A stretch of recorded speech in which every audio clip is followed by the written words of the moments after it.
Welcome back. As we've been reporting a disappointing jobs report this past week, so where are the jobs right now? This weekend, we are taking a look at the next generation of workers in a digital world. I recently sat down with Reshma Saujani, the founder of Girls Who Code, a program that is empowering female coders. To this date, the program has trained over 185,000 women. I asked Reshma Saujani why it's so important for girls to learn how to code. It's where the jobs are at. I mean, every day that goes by, another industry is being automated, whether it's retail, you know what I mean, whether it's manufacturing, whether it's law, whether it's medicine.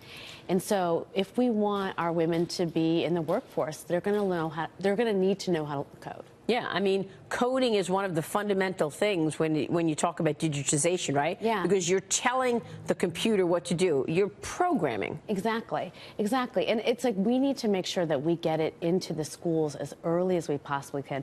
It's outrageous to me that our kids are learning Microsoft Word instead of coding. Yeah. So what industries would you say is coding most important to? I mean, I know that technology, engineering, these are really where the jobs are. Yeah. But explain to our audience why this is so important and what industries are hiring on that level. Wow. Coding. When I think about Girls Who Code partners, they are BlackRock, Goldman Sachs, they are Sephora, they're The Honest Company, they're Facebook, they're Twitter, right? Even in that is financial services, that is technology, that is fashion. You know, every single industry I know is looking for engineers or looking for software programmers or looking for people to come in, you know, and help build and create things. And yet, when you look at the technology industry today, you said that the number of women in tech companies, it's dismal, you called it. We graduated less than 10,000 women in computer science. China graduated 350,000 engineers last year alone.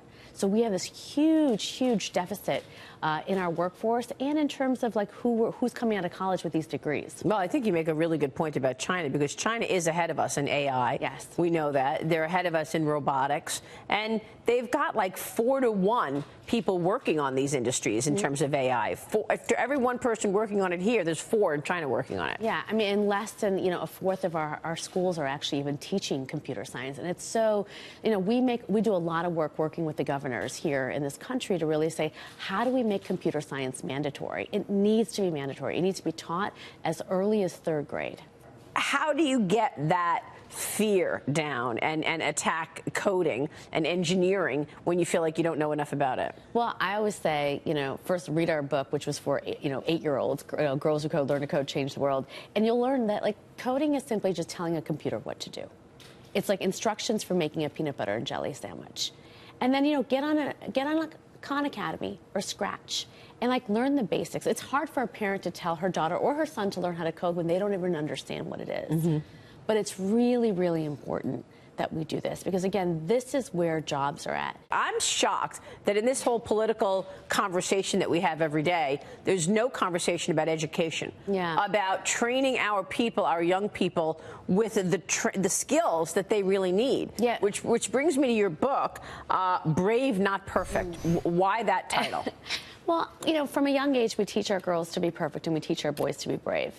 You know, just stand at the playground and you'll watch our girls when the parents will be like, don't climb too high, honey.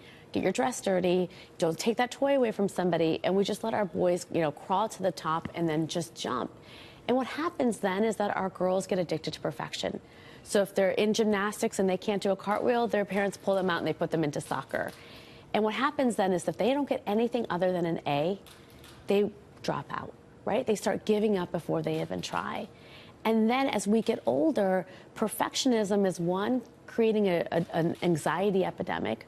Women are twice as likely to be depressed than men, and it's creating a leadership deficit. I know so many women who are managers or directors who say, you know what, until I'm perfect, I'm not ready to leave. I'm not going to raise my hand for that promotion or for that opportunity unless I know I can exactly do it right. You know the statistic. Men will apply for a job if they meet 60% of the qualifications. Women will only apply if they meet 100% of the qualifications. That's incredible. My thanks to Reshma Saujani.